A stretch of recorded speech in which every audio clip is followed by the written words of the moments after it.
tänkte jag att vi skulle prata lite om enheter för längd, area och volym, som jag har skrivit här.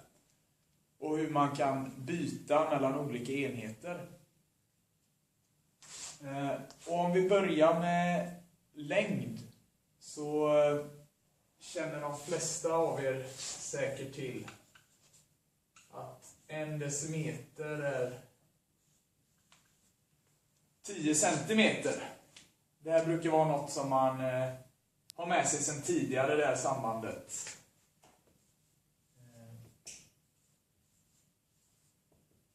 Det som däremot krånglar till det lite, det är när man sen ska gå över och titta på enheter för area och för volym.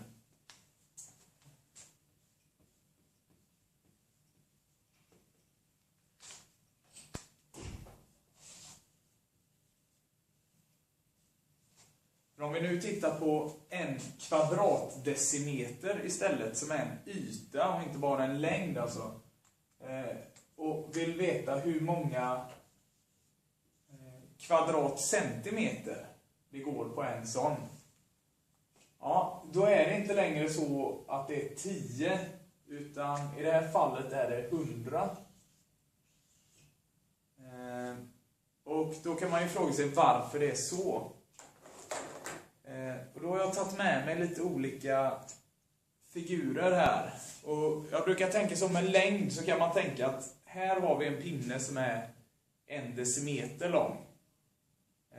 Och här har jag en liten bit som är 1 centimeter. Och då kan man se, om man lägger den på här, att det får plats 10 stycken sådana här blåa på en gul. Och då har vi alltså, det går 10 centimeter på 1 decimeter när vi pratar om längd.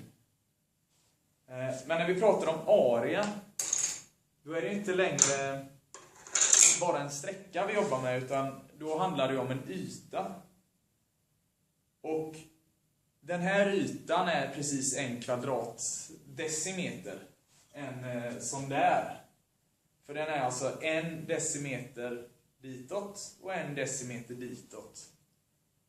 Och den här blåa då får representera, om vi tänker att den är en yta, så representerar den 1 kvadratcentimeter.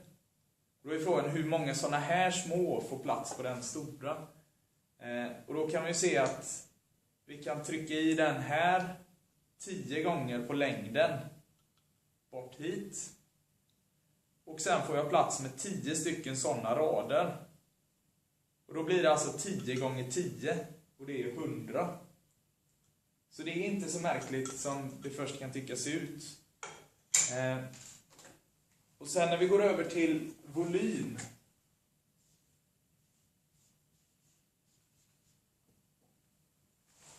Och vi har 1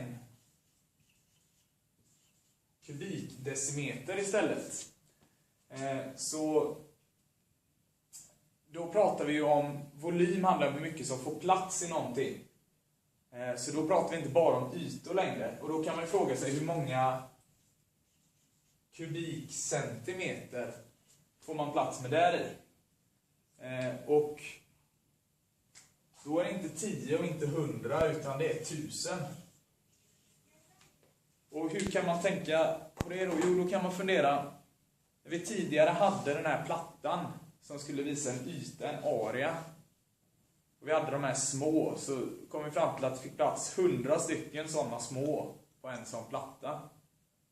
Men nu volym, då handlar det ju inte bara om en yta, utan då handlar det om att jag måste fylla en behållare, eller ett område. Pratar vi om en kropp. I det här fallet då, så har jag en liten låda. Då kan man tänka, det fick plats 100 stycken 100 stycken kvadratcentimeter på den ytan. Och hur många, om den här plattan då är 1 centimeter tjock, hur många sådana plattor behöver jag för att fylla upp hela den?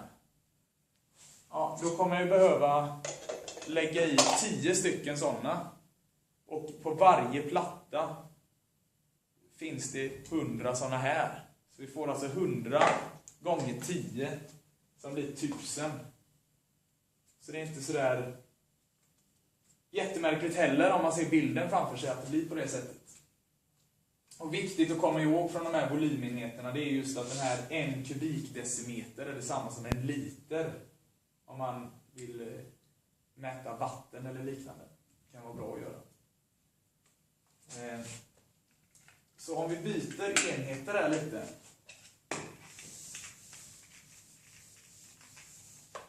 Om vi pratar meter, kvadratmeter och kubikmeter istället. Om vi först tittar på längd. Ja, 1 meter är 10 decimeter. Som i sin tur är 100 centimeter. Inte så märkligt. Om vi tittar på 1 kvadratmeter och vill ha den först i kvadratdecimeter. Då är det på samma sätt här att på 1 kvadratmeter så får man plats med 10 decimeter på längden och 10 decimeter på bredden. Så här blir det 100, 10 gånger 10. Precis på samma sätt som när vi hade en sån platta och en liten. Fast vi tänker oss att den här är kvadratdecimeter nu och den här är en kvadratmeter. Men om jag vill ha den här nu då i kvadratcentimeter. Ja, då sa vi förut att det gick 100 stycken kvadratcentimeter på 1 kvadratdecimeter. Så det blir 100 gånger 100 i det här fallet. 100 gånger 100 blir 10 000. Man kan tänka sig att på 1 kvadratmeter så får man plats med 100 centimeter på längd och 100 centimeter på bredd eller liknande. Och då får vi alltså 10 000. Och om vi slutligen avslutar med volym. Först vill vi ha i kubikdecimeter istället. Ja, då har vi 1000. Det är på samma sätt som innan. Vi tänkte den här, nu fick plats med 100 stycken på varje platta. Och vi har 10 plattor för att fylla upp hela. Det är 1000. Och om jag nu av någon märklig anledning vill ha den i kubikcentimeter istället. Ja, då får jag tänka. Det går 1000 kubikcentimeter på 1 kubikdecimeter, sa vi förut. Och nu har jag 1000 stycken sådana. Då får jag räkna 1000 gånger 1000. Som blir 1 miljon.